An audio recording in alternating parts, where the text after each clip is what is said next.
नमस्कार। मैं CA Manmohan Jindal, IBPI valuer in security and financial assets, ex-banker, and from Mumbai. So today we shall analyze the case of Mr. Sandeep Kumar Agarwal, registered valuer for security and financial assets. A show cause notice has been decided on 28 February 2023.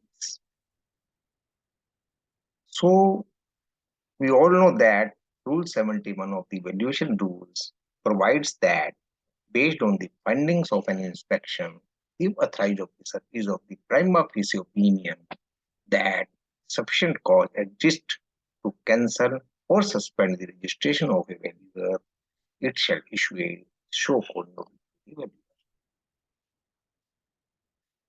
So, an inspection is conducted against the registered valuer and was alleged as number one in the valuation report, valuation standards, valuation approaches, valuation methods used are not mentioned specifically to estimate fair value and liquidation value of the assets. Due to the nature of security, financial assets involved in the subject case, no particular deviation or interference can be taken from the standard related to the current assets. The name of the standards not specified in the report was not accepted. Hence, assume that violated Rule 83H of the valuation.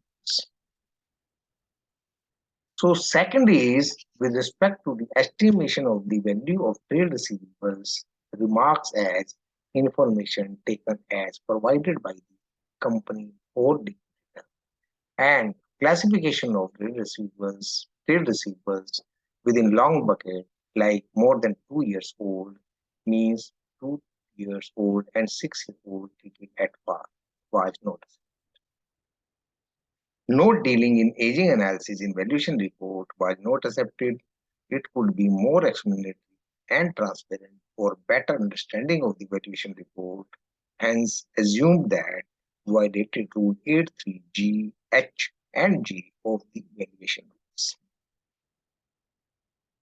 The third is with respect to the short-term loans and advances, assuming the entire receivables not recoverable without giving into the itemized details was treated as irrational. Breakup details was not provided on the liquidator. On the request of the liquidator, requester रह गया भैया. Hence, assume that violated Rule 83G, H and 83J of the valuation rules. With respect to the long-term loans and advances, note indicating the nature and past record of the debtors not communicated with the parties and outrightly discarded the 10 items under the group capital advances does not prima facie appear to be logical and gives an impression that valuation is more abrupt than procedure oriented. Hence, assume that violated Rule 83J of the valuation rules. Clarification given by the RB should have been part of the valuation report, which would have been avoided any speculation on the part of any stakeholder reviewing the valuation report.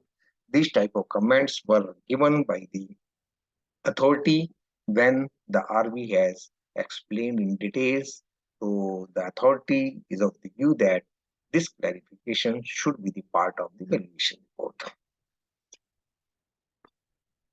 With respect to the valuation of inventories, when stocks of coking coal and met coke treated as dead stock, the estimation that it would fetch 27.20 lakh as FP and LP without giving any basis or justification for its calculation appears to be arbitrary.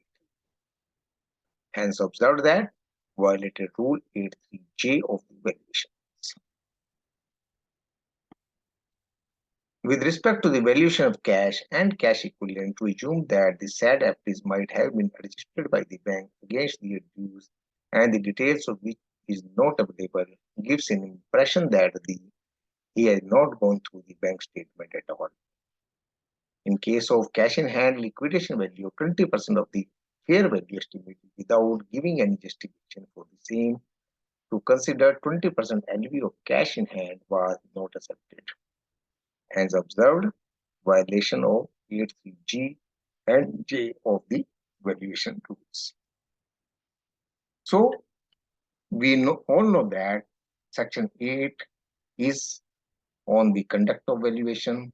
8.1 says that the registered valuer shall, while conducting a valuation, comply with the valuation standards as notified or modified. 8.3G is on nature and sources of information used and relied upon. So, nature and sources of information should be elaborated, they should be used, and they should be presented like that they can be relied upon. 8.3H, procedures adopted in carrying out the valuation and valuation standards followed.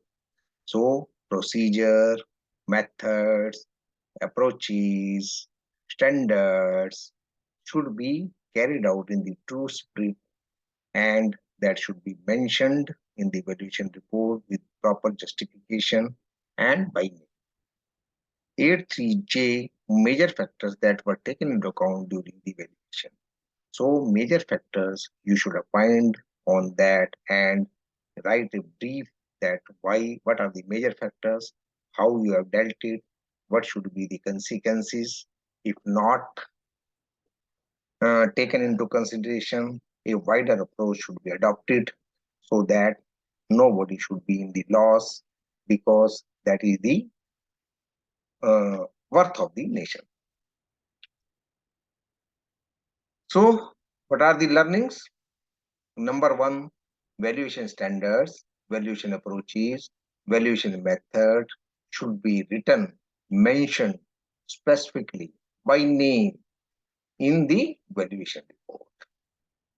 Whatever may be the nature of security, financial assets involved, valuation, no particular derivation or inference can be taken from the standards, and the name of the standard should be specified, mentioned in the report.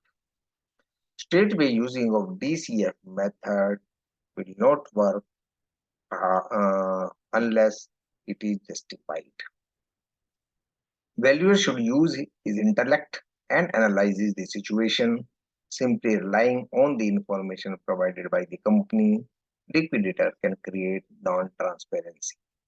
So, to the best extent, as a common sense, in a wider sense, in the present circumstances, the information should be due diligence to be done to some extent.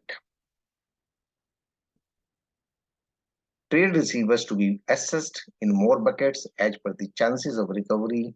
Proper details of aging analysis will make the report more explanatory and transparent for better understanding. So, receivers should be bifurcated into more and more buckets as per the recovery chances. The short-term loans and advances are recoverable or not should be analyzed with proper item-wise details.